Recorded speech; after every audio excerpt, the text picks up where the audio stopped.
परिषद ली थी। पूना के जो सराउंडिंग में जो देहात है, उस देहातों के अंदर मस्जिदों के अंदर मुस्लिम समाज के गांव के अलावा कोई और नमाज पढ़ने के लिए नहीं आना चाहिए। इस तरीके से ग्राम पंचायत में ठहराव बना के अलग अलग जगह पे बैनर्स लगाए गए हैं कि इस गांव के अंदर, इस गांव के अलावा बाहर के मुस्लिम नमाज पढ़ने नहीं आ सकते। क्यों नहीं आ सकते? क्योंकि अतिरेकी कार्रवाई हो सकते, घात अपघात हो सकते। इस तरीके से बैनर लगाए जो कि एक समाज का राक्षसीकरण है, उसका विद्रूपीकरण है और उसके साथ साथ जो संवैधानिक और मौलिक अधिकार है उसका हनन है। आप धर्म के आधार पे किसी को भी उसकी मस्जिद में आ जाने से मना नहीं कर सकते। ना सिर्फ उतना बल्कि उन गांवों में, देहातों में आर्थिक मुसलमानों के बहिष्कार की बात हो रही है। ना सिर्फ उतना, और कई सारे गांवों में मुस्लिम नियंत्रण समिति बनाई जा रही, मुसलमानों को कंट्रोल करने के लिए समितियां बना जा रही। तो इस तरीके से वहां के जो लोग हैं वो काफी भयभीत है।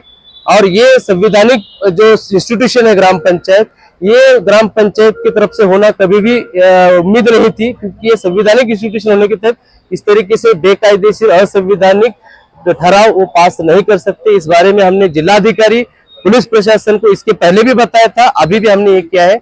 अगर कार्रवाई नहीं होती है तो हम लोग इसके लिए हाईकोर्ट जाने के लिए रेडी है। कुछ दिनों में हम लोग उस स्थानों से पिटीशन भी फाइल कर रहे हैं। कासर, साई, गोडवडे, पिरंगुड, खेडशिवापूर, गराडे व इतर अजून काही गाव आहेत, मानगाव या ठिकाणी मुस्लिम समाजाच्या धार्मिक स्थळामध्ये, मशिदीमध्ये बाहेर प्रवासी व इतर व्यवसाय करणाऱ्या लोकांसाठी गावाव्यतिरिक्त इतर लोकांनी नमाज पढण्यासाठी येऊ नये किंवा प्रवेश बंदी त्यांनी लावलेली आहे।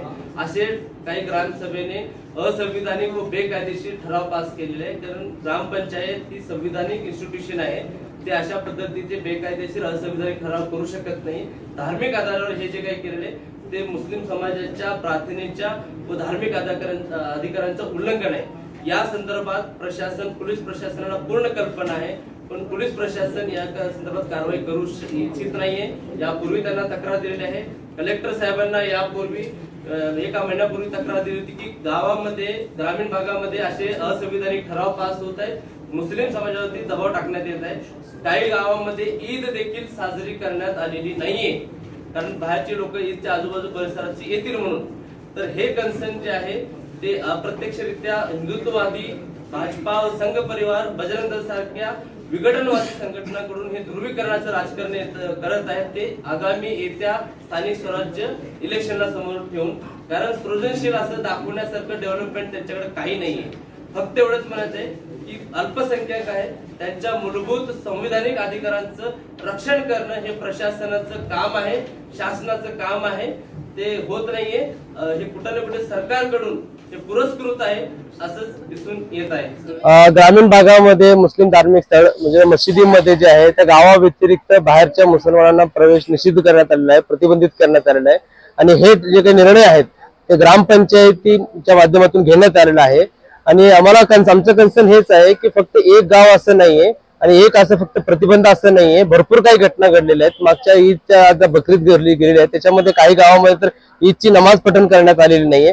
त्या व्यतिरिक्त मुस्लिम समाजाला कंट्रोल करण्यासाठी मुस्लिम समाज नियंत्रण समिती म्हणून अशा गावागावामध्ये बनवल्या जात आहेत व त्या व्यतिरिक्त गावांमध्ये मुस्लिम समाजाचे बहिष्कार, आर्थिक बहिष्कार असे उपक्रम राबवण्यात येत आणि हे सर्व काही उघडपणे करण्यात येत आहे। आणि त्याच्यामध्ये ग्राम सभा जे आहे, ग्रामपंचायत जे आहे ते पूर्ण इन्व्हॉल्व आहे, ते ठराव करतात। आमचं हेच म्हणणं आहे की ग्रामपंचायत ही संविधानिक संस्था आहे आणि या संस्थेकडनं असं धर्माच्या आधारावर कुणाला रिस्ट्रिक्ट करणं, संचारबंदी करणं, कुणाचे धार्मिक अधिकार हिरवणं हे पूर्णतः चुकीचं आहे, बेकायदेशीर आहे, असंविधानिक आहे। या बाबतीत आम्ही जिल्हाधिकारी, पोलीस प्रशासनाला यापूर्वी कल्पना दिली होती, मीडियामध्ये पण आलं होतं, परंतु आजपर्यंत कोणीही त्याची दखल घेतलेली नाहीये। तिथले जे समाज आहे ते भीतीमध्ये आहे, तणावाच्या ह्याच्यामध्ये परिस्थिती, आणि काही लोक रिलोकेट करण्यासाठी विचार करत आहेत आणि हे आमचं कन्सर्न आहे।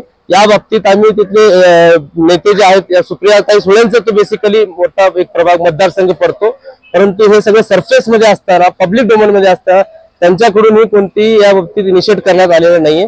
आम्ही त्यांच्या समोर पण या गोष्टी ठेवणार आहोत की पुरोगामी हे खालच्या पासून जपलं पाहिजे, फक्त पुरोगामीची भाषण करून पुरोगामी जपलं जाणार नाहीये।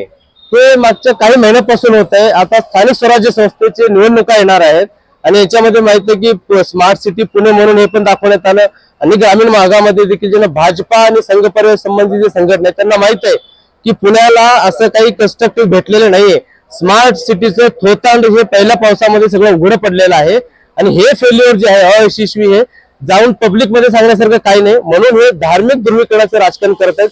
परंतु या राजकारणामुळे महाराष्ट्रातील समाजातील वातावरण विषारी होणार आहे याची कल्पना नाहीये.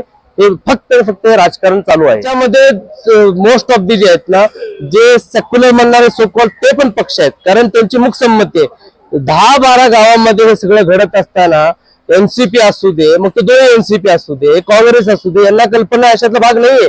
पण त्यांचे हे इश्यू नाहीत, हे इश्यू त्यांचे नाहीत. आणि हे सगळं करणारे आणि घडवून आणणारे हे भाजपा आणि संघपार रिलेटेड जे ऑर्गनायझेशन्स आहेत, बजरंग दल वगैरे, हे सगळे विषारी जे ऑर्गनायझेशन विघटनवादी तेच सगळे संघटना याच्यामध्ये आहेत.